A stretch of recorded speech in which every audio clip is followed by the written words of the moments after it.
Bonjour, aujourd'hui je vais vous conter l'histoire d'un grand roi, l'histoire du plus grand conquérant de l'Antiquité, l'histoire d'un créateur de monde, l'histoire d'Alexandre le Grand.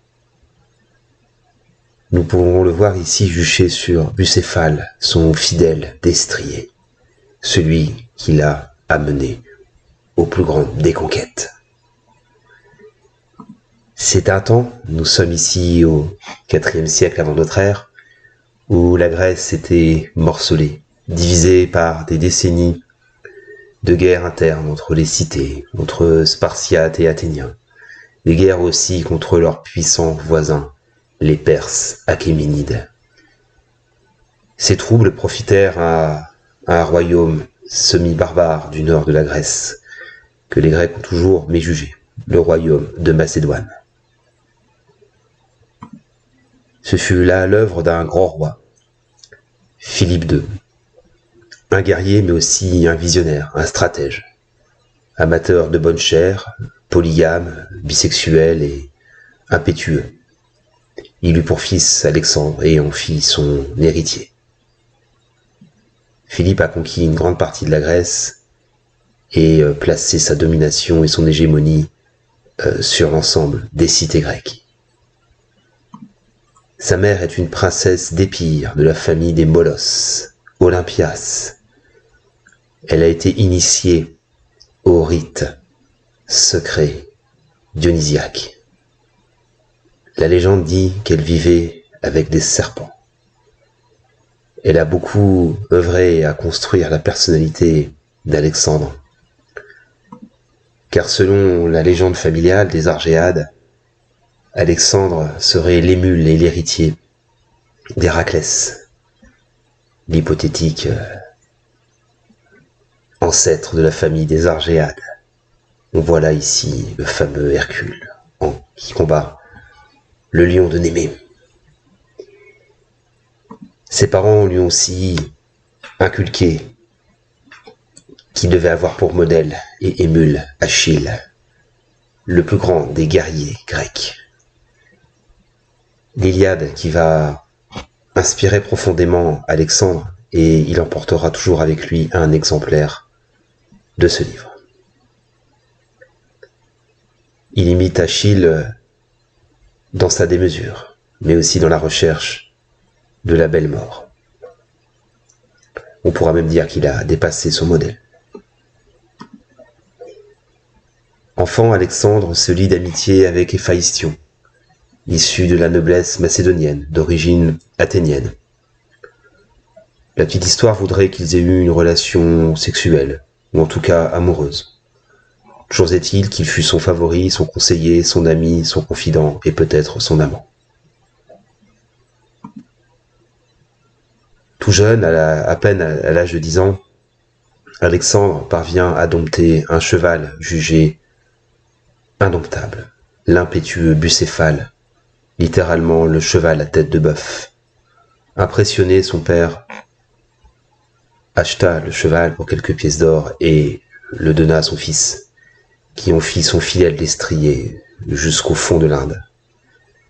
C'est sans doute l'animal le plus célèbre et le plus prestigieux de l'histoire, à l'image de son maître.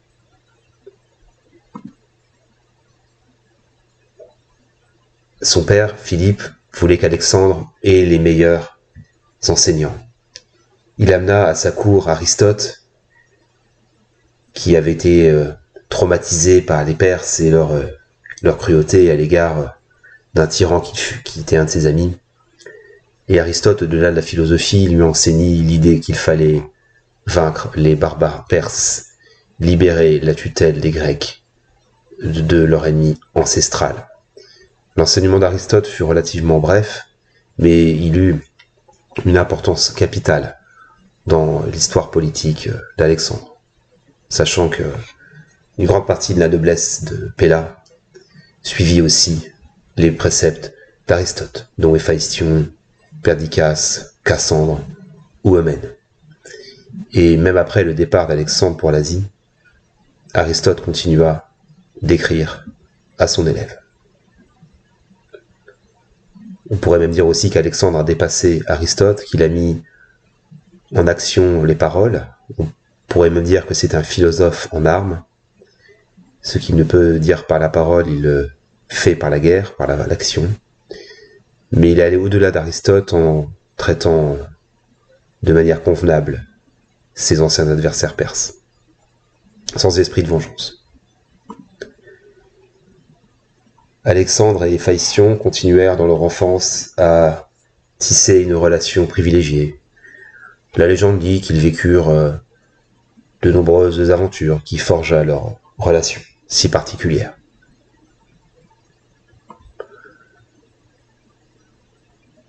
À la fin du règne de Philippe, une cité entendait se libérer de la tutelle et de l'hégémonie des Macédoniens. C'est bien sûr la cité d'Athènes, où depuis son acropole, elle cherchait à restaurer sa grandeur passée. Et elle profita de nombreuses guerres que menait Philippe, notamment contre les Phocidiens lors des guerres sacrées, pour tenter de retrouver sa splendeur passée. Et le politique qui est derrière tout ça, c'est Démosthène. C'est un grand orateur, un démagogue, mais aussi un patriote, clairement anti-macédonien. Il voyait Philippe comme un soudard et un alcoolique, les Macédoniens comme des semi-barbares. Et il appela à la guerre et à l'union des cités grecques, avec Thèbes notamment, contre les Macédoniens pour se défaire de leur tutelle. Sauf que Philippe avait bâti une machine de guerre formidable, avec la fameuse phalange macédonienne, équipée de longues lances, les saris. Cette machine de guerre ne serait pas complète sans la puissante cavalerie lourde des compagnons, en vertu de la doctrine du marteau et de l'enclume. Le marteau, c'est la phalange, enfin plutôt la cavalerie, et l'enclume, l'infanterie lourde. Ces armes permirent à Philippe de remporter la grande victoire de Chéronée, durant laquelle Alexandre s'est illustré à l'âge de 20 ans. Et selon la légende, il conduisit l'assaut de la cavalerie des compagnons contre le fameux bataillon sacré des Thébains. Sauf que Philippe n'eut pas vraiment le temps de profiter de sa victoire. Il essaya de forger une alliance des cités grecques, appelée la Ligue de Corinthe, dans le but de frapper les Perses. Mais en 336, pendant une cérémonie de mariage de sa fille, il fut traîtreusement assassiné par Pausanias, l'un de ses gardes du corps, qui avait gardé une rancune tenace envers Philippe et ses généraux. Certains parlent d'un complot ourdi par les Perses, d'autres par Olympias pour précipiter l'accession au trône d'Alexandre. Songeait-il qu'à l'âge de 20 ans, Alexandre fut proclamé roi de Macédoine. Il s'empressa d'éliminer les ennemis potentiels, et notamment le général Attale, ainsi que des cousins qui auraient pu lui faire de l'ombre. Il reçut l'allégeance de l'armée et des grands généraux, notamment Parménion et Antipater, les doyens de l'armée macédonienne. Et il jura de conduire les Macédoniens jusqu'à la victoire contre les Perses. Il mobilisa son armée d'abord aux frontières du Nord. La nouvelle de sa mort réveilla les tribus illyriennes et tribales, les tribales avec 2 L, apparentées aux Illyriens et aux Thraces. Donc ces tribus choisirent ce moment, profitèrent de l'occasion pour se révolter. Sauf qu'Alexandre, comme l'éclair, va frapper aux frontières nord et assiéger et vaincre les tribales dont il reçut l'allégeance, notamment d'un roi qui s'appelle Clitos, qu'il va laisser au pouvoir et en faire son vassal. Et ce Clitos prêta allégeance aux Macédoniens, et Alexandre en profita aussi pour récupérer des troupes d'élite, des javeliniers agrianes, donc des Thraceaux illyriens, des troupes de commando, des troupes rapides et fidèles, loyales à la couronne. Sauf que cette campagne aux frontières du Danube est écourtée par la révolte de la cité de Thèbes. Du haut de la Cadmée, la puissante acropole béotienne, la cité de Thèbes profite de la jeunesse d'Alexandre et du fait qu'il soit occupé au nord pour se rebeller. Sauf qu'Alexandre, par une manœuvre extrêmement rapide, par une marche forcée que n'aurait pas démenti Napoléon, fonce vers la cité de Thèbes et ordonne un formidable siège. L'assaut d'ailleurs est mené par Perdiccas, qui sera l'un de ses principaux généraux. La cité est prise, rasée, sa population réduite en esclavage. Seule la maison de Pindare, le célèbre poète, fut laissée intacte, en hommage à la grandeur de son œuvre. Mais voilà ce qu'il en coûte de s'attaquer à Alexandre. Sa cruauté n'a pas de limite quand on le trahit.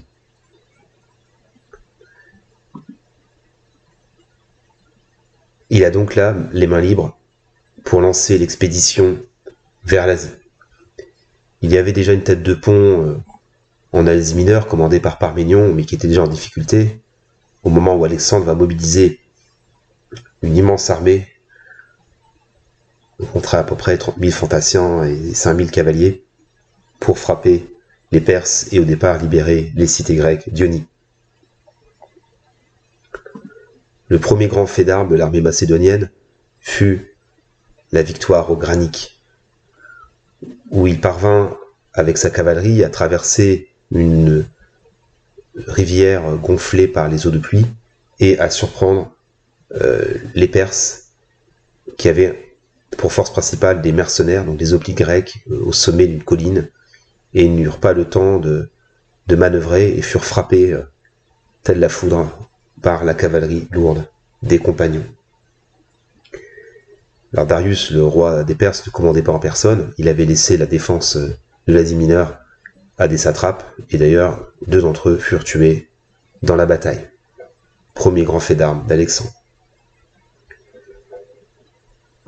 Il va ensuite mener différents sièges, prendre Sardes, prendre également Halicarnasse après un siège long qui durera plusieurs mois, mais il va laisser la conduite du siège à Antigone et poursuivre sa route vers le centre de l'Anatolie.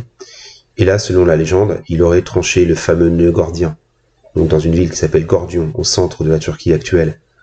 Une légende disait qu'il y avait un nœud qui tenait les roues d'un char, et si ce nœud était dénoué, ça donnait les clés de l'Asie. Sauf que lui, il a pris son épée et tranché le nœud. Et la prophétie s'est réalisée parce qu'il est bien devenu le maître de l'Asie. Durant son périple en Anatolie, il retrouve une princesse qu'il connaissait, qui avait vécu un temps à la cour de Macédoine, qui était la fille d'un satrape qui avait fui la Perse, qui s'appelait Artabase. Cette femme s'appelle Barsine, et elle sera la favorite et la concubine d'Alexandre, dont elle eut un fils dénommé Héraclès, qui sera ensuite tué lors des guerres des Diadoques. C'est son premier amour féminin, on dira.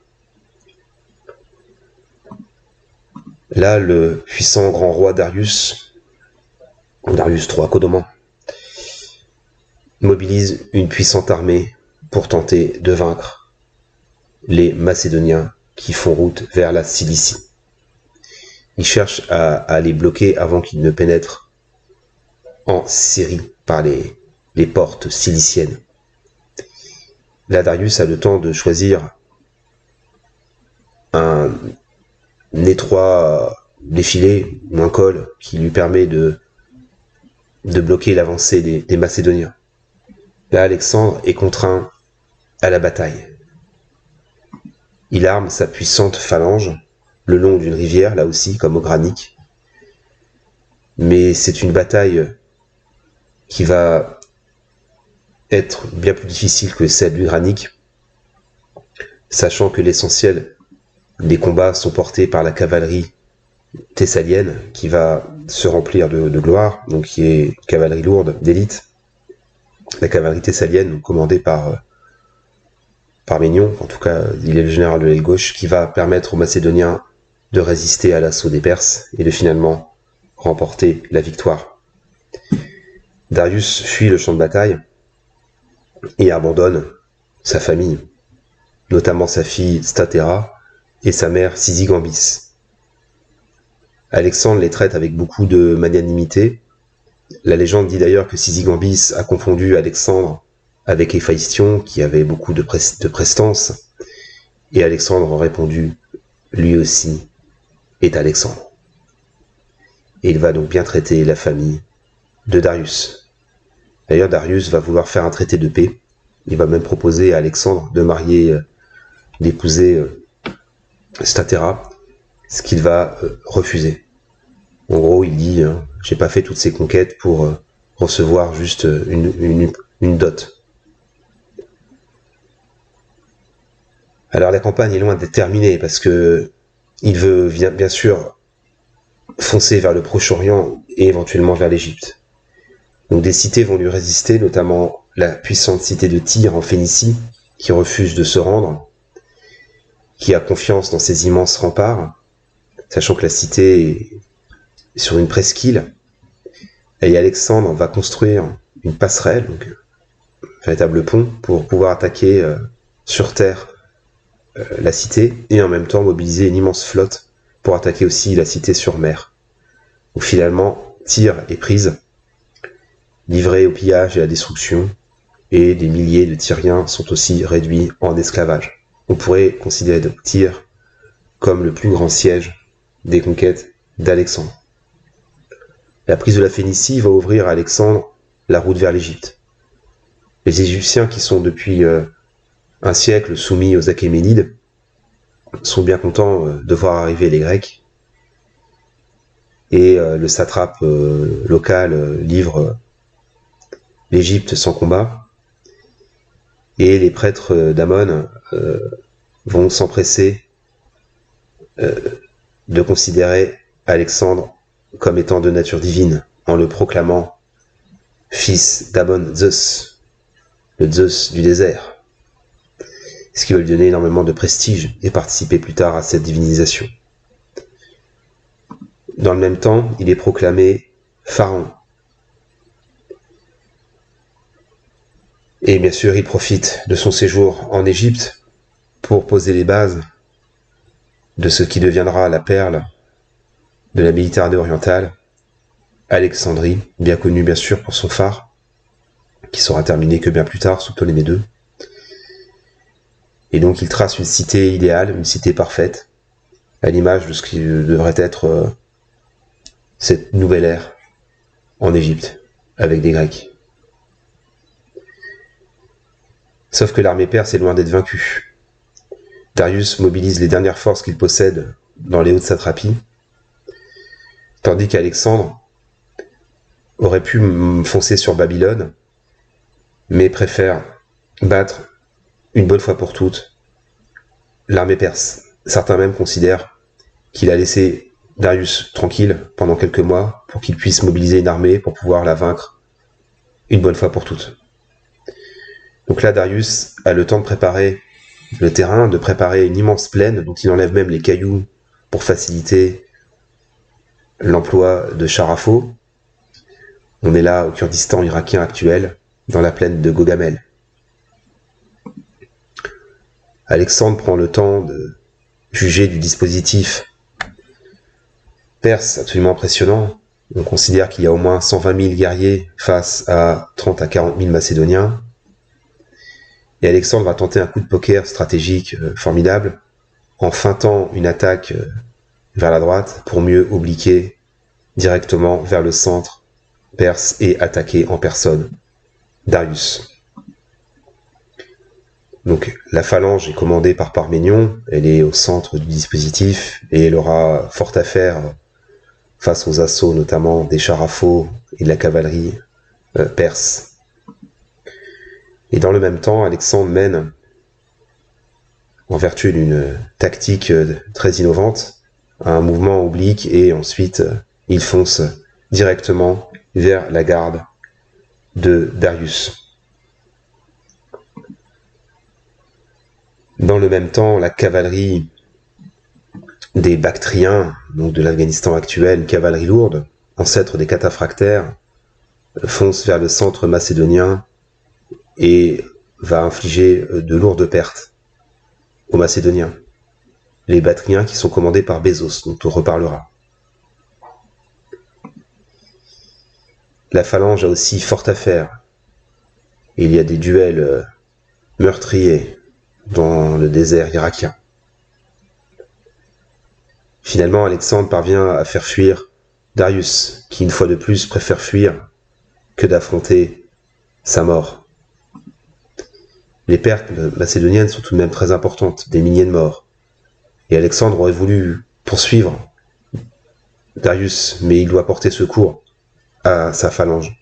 D'ailleurs, il portera les griefs à Parménion en disant qu'il lui a volé sa victoire.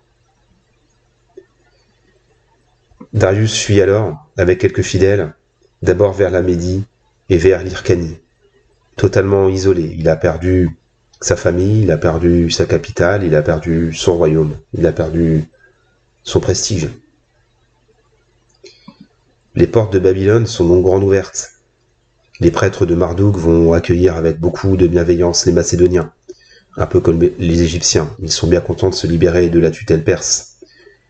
Donc Alexandre est accueilli triomphalement à Babylone, dont on peut voir la ziggourate. À ce moment-là, Alexandre va totalement se placer dans les pas des Achéménides, devenir le grand roi et désigner Héphaïstion, qu'on voit ici, comme son vizir, c'est-à-dire son premier ministre.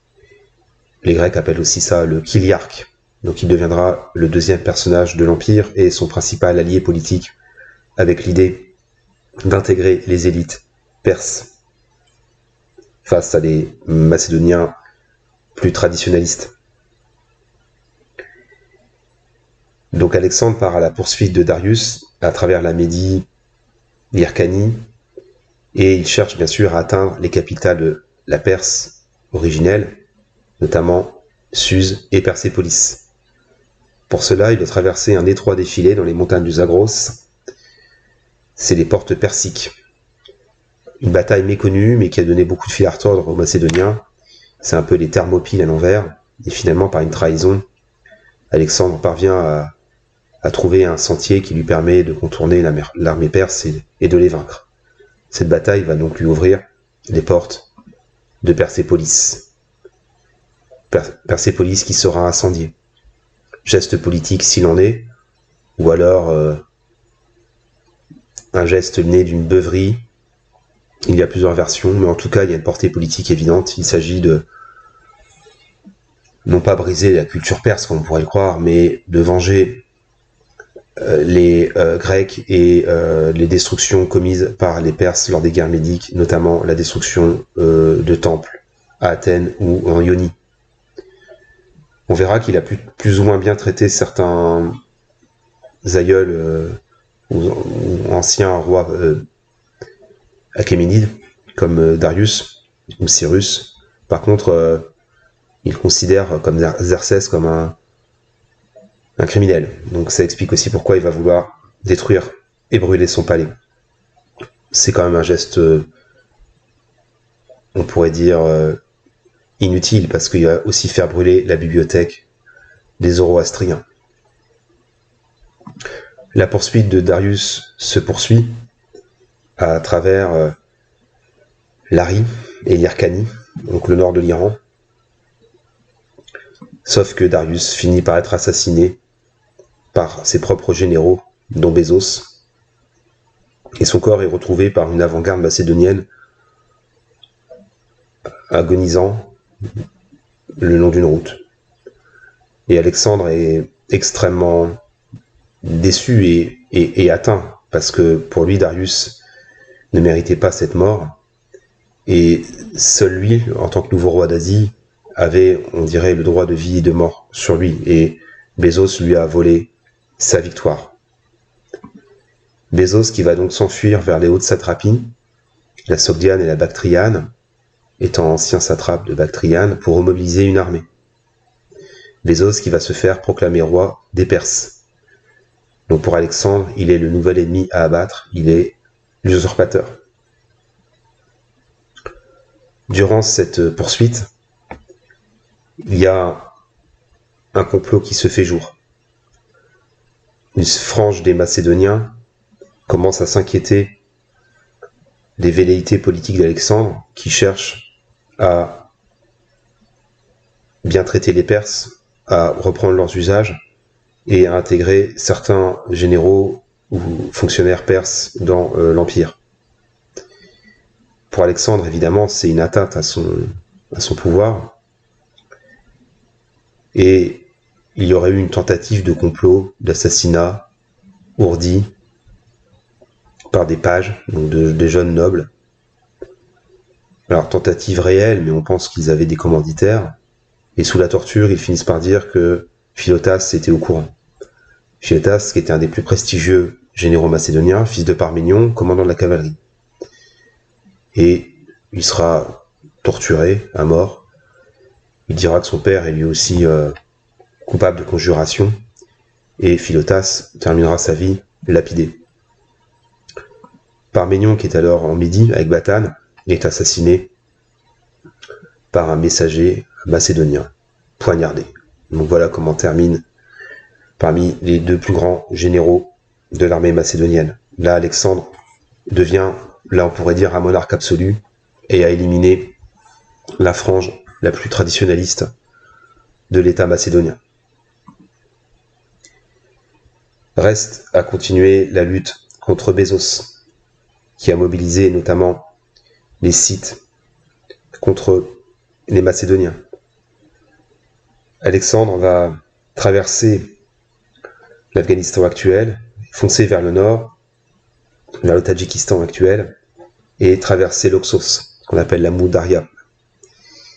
Alors c'est plus une chevauchée qu'une bataille, puisque les Scythes vont fuir rapidement, mais c'est à cette occasion que la légende dit qu'Alexandre aurait rencontré la reine des Amazones. La légende dit même qu'ils auraient eu un enfant. Au retour de la campagne contre les Scythes, lors d'un banquet à Samarcande, Alexandre, ivre, comme souvent dans les banquets, commet l'irréparable, qui, après une dispute avec Clétos, l'un de ses fidèles, qui était un peu son aîné, qui était le frère de sa nourrice, donc qui était un peu son grand frère, et ben il le tue d'un coup de lance. Après un débat très très vif, où Clétos lui reproche d'avoir abandonné, on va dire, la tradition macédonienne, d'avoir bafoué la mémoire de son père, et de devenir un tyran, un despote oriental. Et ce meurtre va beaucoup hanter Alexandre, et il va énormément le regretter, et beaucoup pleurer la mort de Clétos. Clétos dit le noir.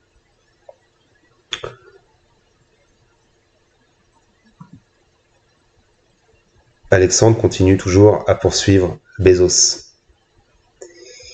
Il traverse l'Hindu Kush, un massif montagneux que les Grecs n'avaient jamais encore emprunté, qui pour certains était la limite du monde. Entre-temps, Bezos est capturé, il finit par être lâché par les Scythes, qui en fait ont peur que Alexandre ne les détruise. Et donc les Scythes vont livrer Bezos, qui sera torturé d'une manière absolument terrible par l'un des frères de Darius. Ses oreilles et son nez sont coupés, en vertu des habitudes que les Perses avaient pour punir les traîtres. Et il sera crucifié. Voilà comment termine l'usurpateur Bezos. À cette époque-là, on est vers 328, il y a un philosophe qui a accompagné Alexandre, qui était son biographe officiel, qui s'appelle Callisthène, qui était un neveu d'Aristote. Callisthène, qui n'avait pas sa langue dans la poche, il finit par agacer sérieusement Alexandre. Parce qu'il le critique pour justement adopter les usages des Perses, notamment la prosternation devant le roi. Ça paraît un détail, mais les Grecs, qui sont des hommes libres s'il en est, ne supportent pas ces côtés tyranniques et despotiques à leurs yeux. Callisthène qui sera jeté en prison. En plus, on l'accuse d'avoir défendu Philotas. Et Callisthène va mourir de faim en prison à Bactre, donc en Afghanistan actuel. Et donc sa biographie s'arrêtera en 328 et la suite sera reprise sous la forme d'une chronique qu'on appelle les éphémérides, tenue par le chancelier Eumène de Cardia, dont on a gardé quelques traces. Toujours en Sogdiane, donc en Afghanistan actuel, lors d'une fête, Alexandre fait la connaissance de la fille d'un satrape. Cette fille s'appelle Roxane, et selon la fable, elle aurait dansé pour le roi. Alors, soit il est tombé fou amoureux, soit il comprend l'intérêt de se ménager des alliés, surtout qu'il est quand même très loin de ses bases, il est très loin de Babylone, encore plus loin de la Grèce, il a besoin d'alliés dans des contrées lointaines, et rien de tel qu'un mariage pour forger une alliance. Alors il paraît qu'Alexandre est tombé amoureux de Roxane, qui était très belle, considérée comme la plus belle femme d'Asie, mais il faut bien sûr y voir un geste d'abord politique. Alors ces noces marquent une nouvelle ère, une ère de concorde, entre les Grecs et ceux qu'ils appelaient encore, il n'y a pas si longtemps, les barbares. Alors elle va avoir un premier enfant, mais qui va mourir très rapidement en Inde. Et elle aura un deuxième enfant, mais Alexandre va mourir avant qu'elle accouche, donc il a un fils posthume, Alexandre IV.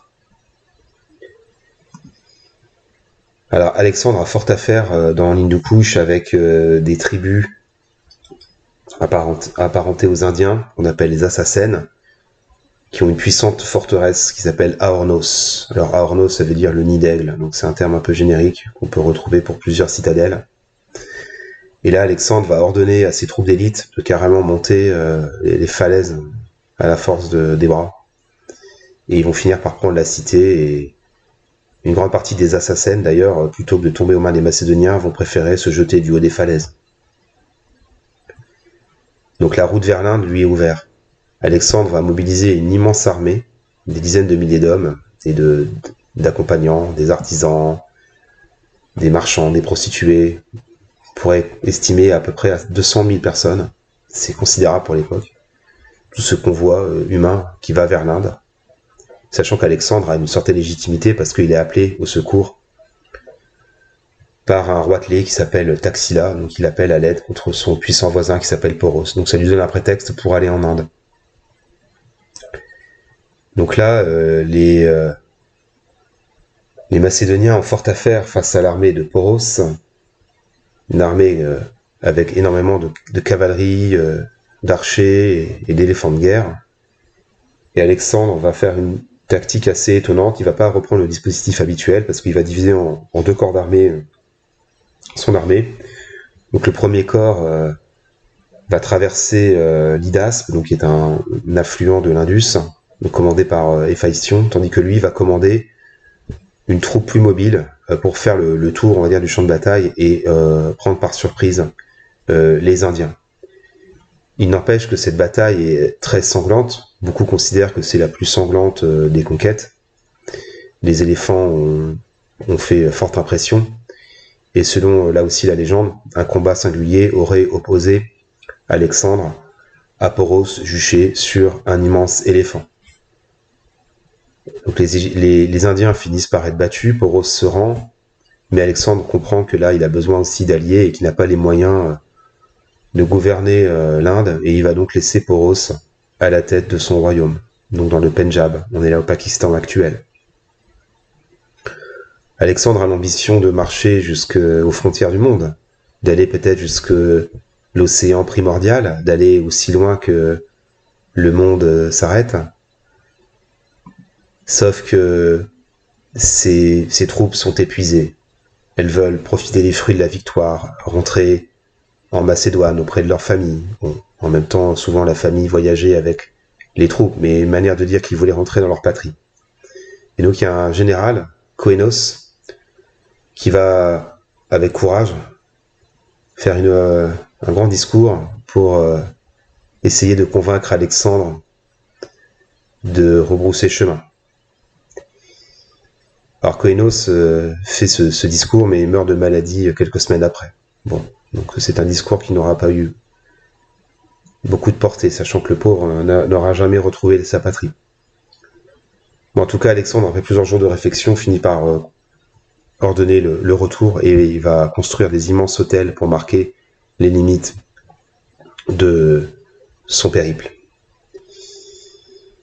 Alors, il va pas faire un demi-tour, non, c'est Alexandre.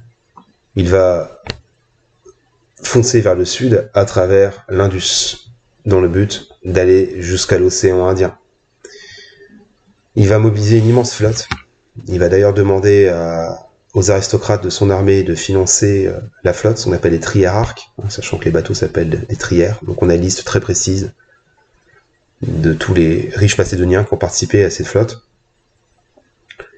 Et il y a une partie qui est sur la voie fluviale et une autre qui est à pied. Les tribus indiennes, notamment les Maliens, vont résister farouchement à Alexandre, d'ailleurs qui sera blessé très grièvement, il a manqué d'être tué par une flèche. Bon, les Maliens seront littéralement génocidés par les Macédoniens. Alors une fois arrivé à l'embouchure de l'Indus, à Patala, Alexandre va là aussi diviser en 3 corps d'armée son armée. Donc il y a une armée qui va aller assez au nord, donc la route la plus facile, on dira, c'est Cratère. Il va, lui, commander une traversée tout droit, mais non périlleuse, par la Gédrosie. On est au Balouchistan actuel, donc c'est le sud du Pakistan. Tandis qu'il va demander à Néarque, donc un Crétois, de commander une flotte qui va donc longer toute la côte de l'océan Indien et remonter vers la mer Rouge, dans le but de réouvrir la route commerciale entre l'Inde et la Mésopotamie. Alors ce voyage est absolument mythique. Les Grecs rencontrent pour la première fois des baleines. Et cette flotte devait ravitailler en même temps Alexandre lors de sa traversée. Sauf que les deux troupes ne feront jamais leur jonction. Donc ce voyage est extrêmement important parce qu'il va réouvrir pour des siècles la voie commerciale entre l'Extrême-Orient et l'Asie et l'Europe. Alexandre donc a peut-être commis la plus grave erreur stratégique de son règne. Certains considèrent qu'il a voulu punir son armée, mais j'ai du mal à le croire parce qu'il s'est passé déjà beaucoup de temps depuis la fin du périple. Et Alexandre est économe de ses hommes. C'est sans doute une erreur, et puis voir aussi qu'il n'a pas pu faire sa jonction avec les bateaux de Néarque, mais toujours est-il qu'il est dans un pays extrêmement sec, aride, il y a très peu d'oasis, un pays de sel et de roches, avec des tribus extrêmement pauvres de mangeurs de poissons, et il perd énormément d'hommes, il meurt de soif, et lui-même d'ailleurs donne l'exemple et refuse de boire pour laisser l'eau à ses hommes. Alors les troupes finissent tout de même par se sortir de ce traquenard de roches et de sel, et finissent par arriver en Carmanie et ensuite à Suse, donc en Perse, où là Alexandre va ordonner à 10 000 de ses soldats et à beaucoup de ses officiers de haut rang d'épouser des femmes perses et mèdes, ce qu'on appelle les noces de Suse. Alors lui avait déjà épousé Roxane, mais il épouse, on va dire, pour le côté symbolique, une des filles de Darius, tandis qu'il donne à épouser à ses principaux officiers des princesses perses. Les noces de Suse qui consacrent, on va dire, la fusion des élites irano-macédoniennes. Ces mariages sont pas tellement fructueux, le seul qui sera fructueux, c'est celui de Séleucos, qui va épouser Apama, et ce mariage va perdurer, même après la mort d'Alexandre, et Apama, qui est la mère d'Antiochos. Donc les Séleucides sont la seule dynastie hellénistique avec une ascendance perse. Alexandre a des projets vers l'Arabie, des projets d'exploration aussi de la mer Hyrcanienne, c'est-à-dire la mer Caspienne. Certains lui prêtent même l'idée de faire des campagnes en Méditerranée, peut-être rentrer en contact avec les Carthaginois, voire même les Romains. Sauf que tous ces projets sont balayés en juin 323, sans doute d'une crise de paludisme aigu ou de la fièvre typhoïde. Après des jours d'agonie, Alexandre meurt en pleine gloire, sans laisser véritablement de consignes, ni même d'héritier, sachant que son fils n'est pas encore né, il naîtra que quelques mois plus tard, et sachant qu'il a un demi-frère, mais Aridée, qu'on va appeler Philippe III ensuite, réputé déficient mental. Tout ça va ouvrir une période d'instabilité, mais il n'empêche qu'Alexandre, de par ses conquêtes, a créé un nouveau monde. Il a réuni pour la première fois l'Europe et l'Asie, avec la volonté d'une entente universelle. Sauf que son empire ne va pas résister à sa mort, même si son œuvre va perdurer à travers les Lagides ou les Séleucides, avec notamment la volonté d'intégrer les élites locales, voire même de fusionner les cultures. Sa mort va inaugurer ce qu'on appellera les guerres des Diadoques, donc les guerres des successeurs. On peut citer parmi les principaux Antipater, régent de Macédoine, déjà relativement âgé, un fidèle de Philippe, qui meurt en 319, et ce qui va ouvrir aussi des querelles de succession, et c'est Cassandre, son fils, qui finira par faire main basse sur la Macédoine, et c'est d'ailleurs lui qui va faire tuer Olympias, Roxane et Alexandre IV, excusez du peu. On peut citer également Antigone, là aussi un homme d'une génération plus âgé, un fidèle aussi de Philippe, qui a beaucoup de points communs d'ailleurs avec Philippe, qui est le père de Démétrios Poliorcète. Antigone qui a une volonté impériale en Anatolie, mais aussi en Europe. Et c'est son petit-fils Antigone Gonatas qui va fonder la dynastie antigonide, mais en Macédoine. On peut citer également Séleucos, qui est relativement jeune en 323, qui est au départ chef de la cavalerie, ensuite il sera fait satrape de Babylonie, mais il va résister à ses puissants ennemis, notamment Antigone, et même s'il part au départ de loin, il va réussir à fonder un immense empire, le royaume séleucide, avec pour base d'abord la Babylonie et ensuite la Syrie. Et il deviendra plus tard les Séleucides, le grand ennemi des suivants, c'est-à-dire des Lagides, où là on voit Ptolémée, donc satrape d'Égypte, il sera fait roi, comme ses collègues vers 305, donc 20 ans après la mort d'Alexandre. Ptolémée, lui, qui va régner en maître sur l'Égypte et fonder la dynastie ptolémaïque ou Lagide. Finalement, Alexandre est un homme-dieu, est un créateur de monde, avec une volonté universelle, de paix, de concorde, mais avec aussi un idéal guerrier, un idéal de la belle mort, de la gloire immortelle. Il a voulu imiter Achille, mais on peut dire qu'il l'a dépassé pour devenir le plus grand roi de l'histoire. Je vous remercie.